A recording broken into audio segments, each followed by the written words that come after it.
Welcome into BLTV Channel 6. I'm Brian Kell. We've asked many of the candidates involved with hotly contested races throughout our service area to come sit with us here at BLTV Channel 6, the studios, and we are proud to have with us at this table a candidate for 43rd District State Representative Bobby Robinson. Bobby, thanks so much for sitting down with us. Well, thank you all for allowing me to come, and that way we can let people know who we are and stuff. So thank you again for having me. Yeah. Thank you so much.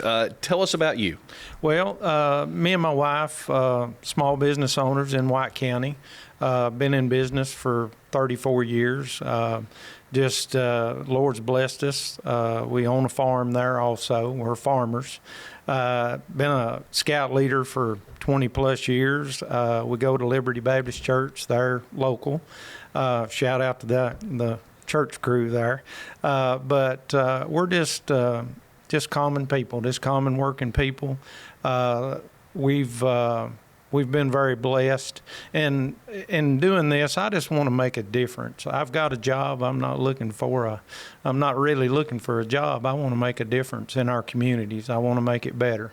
Yeah. And so as far as about me, I'm pro-life, of course. I'm pro-gun. I like my guns, and I'd like to be able to keep them and do everything we can to make sure that happens. But just working people, that's what we are. Good deal. Hey, you talked about your stance on being pro-life. Abortion laws are now being handed back to the states. Yes. Can you talk about kind of where you fall on that subject? You know, in what situations? Incest, rape, life of the mother in danger, etc., and also time frames of pregnancies. Is it okay to have an abortion given some of those, like I said, either time frames or situations? Well, as I said just a minute ago, I'm pretty well pro-life, and so that being said, time frame has a lot to do with it. But after conception, abortion's off the table for me, no matter what the situation, because that baby no longer, they don't have a choice in it. So we have to be that choice for them. So, but now as far as a mother, if it's, the life of the mother versus the life of the baby, then we've got to do what's right and make sure the mother's okay. Gotcha. There's going to be certain situations through time, that's going to have to happen. But at the end of the day, I'm pretty well pro-life, and Gotcha. That's my stance on it. Yes. You mentioned you're a proud gun owner Yes, sir. and gun rights. What are your thoughts on gun laws? Are they too loose, too restrictive, just right? Explain maybe where you stand on gun laws. Well, for law-abiding citizens, sometimes they're wanting to lean more towards being too strict. For law-abiding citizens, I think the gun laws should be strengthened in the fact of the criminals using them. That's where the gun laws need to be changed, is on, when a criminal uses a weapon to commit a crime, then there ought to be stiffer penalties for that to deter it, But as far as a law-abiding citizen, I think we all ought to have the right to own them and buy them when we need to. But that being said, now I'm not against background checks or anything like that. I think that will vet better who has guns, so I'm not opposed to that whatsoever, to make sure that criminals are not being allowed to buy guns, So that being said, I think on the criminal side they could be stronger, but on the law-abiding side they could be a little looser. Yeah. Yeah.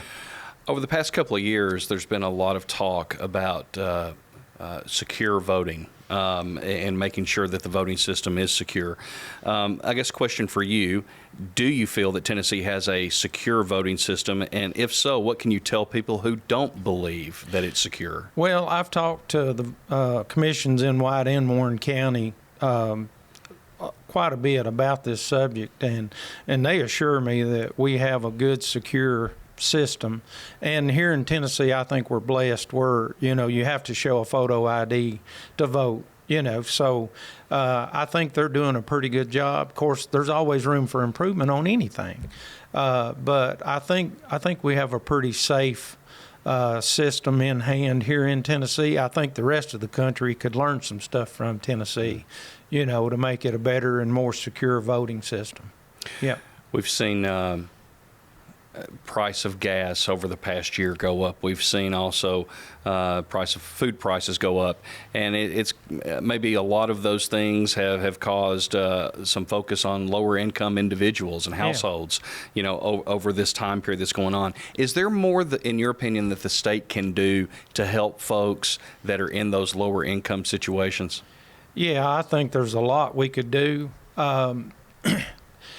Just for instance, you know, there's a threshold where they can't make over a certain amount of money, or, you know, when they get assistance, they can't make over a certain amount of money, and they get penalized if they go out and get a job and but sometimes they still can't get by on what they're making.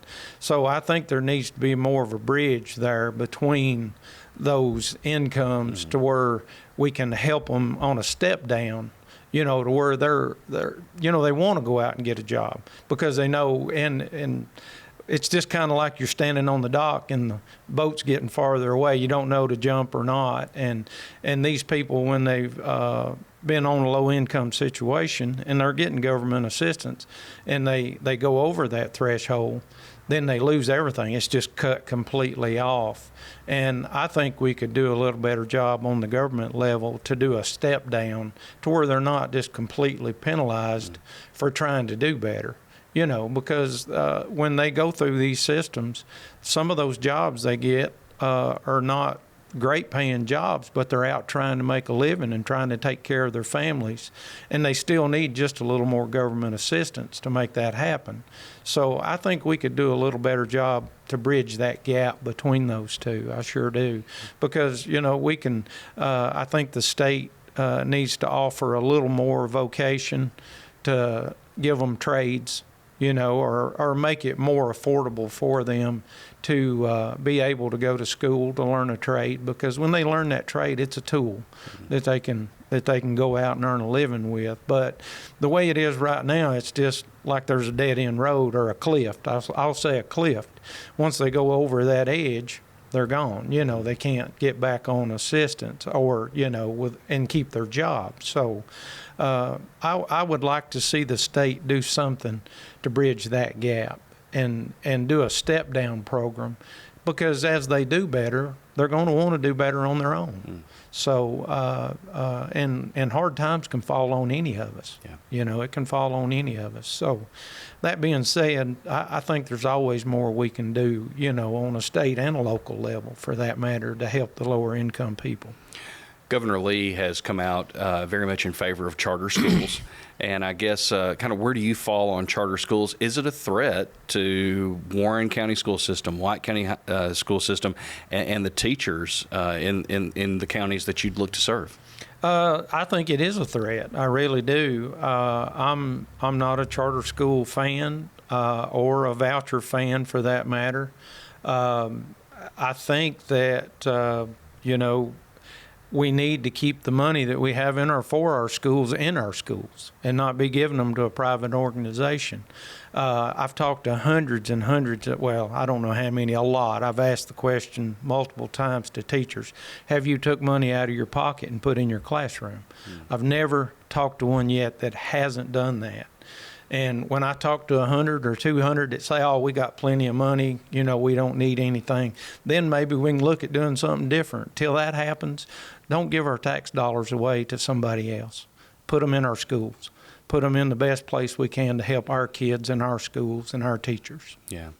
Got about 4 or 5 minutes here at the end. Please feel free to take all the time you'd like to speak to the person out there that's watching as to why you are the best person to represent the 43rd District as state representative. Yeah. Well, I'll say this. We're hardworking people. Me and my wife both are. I know this is my seat, but anybody that's done this or has ever tried it, you know you can't do it without your wife helping you. So I've got to give a shout out to her, because without her I couldn't do this, and the crew we have at our facility. But I've been a business owner for 34 years. Been a scout leader, as I said earlier. I make a budget, I make a payroll. We do every week. So, and we go by it. And I am ultra conservative. Sometimes I'm too conservative, I think. But that being said, our government needs to act more like a business and be more conservative with our tax dollars and make sure when we spend that money, it's going to the best it can for our communities and our district for that matter. So that being said, we need people that are conservative in our government, and I'm one of them. And I'm a man of faith. I know God's blessed me, and without Him, this is not possible either. So I'll do everything I can, if elected, to make sure that the 43rd District has everything it can get and then some. I'll fight and work hard for you. I really will. Bobby Robinson, candidate for 43rd District State Representative, we thank you so much for joining us. Thank you again for having me, and y'all have a blessed day. All right. Thank you for watching as well. And be sure and join us on Thursday night, August 4th, at 7 p.m. here on BLTV Channel 6 and 306 in HD as we bring you live election coverage here from the studio at Channel 6. You can also catch it on our Facebook Live account with Ben Lomond Connect and our Ben Lomond Connect YouTube channel. Thanks again for watching, and we'll catch you later.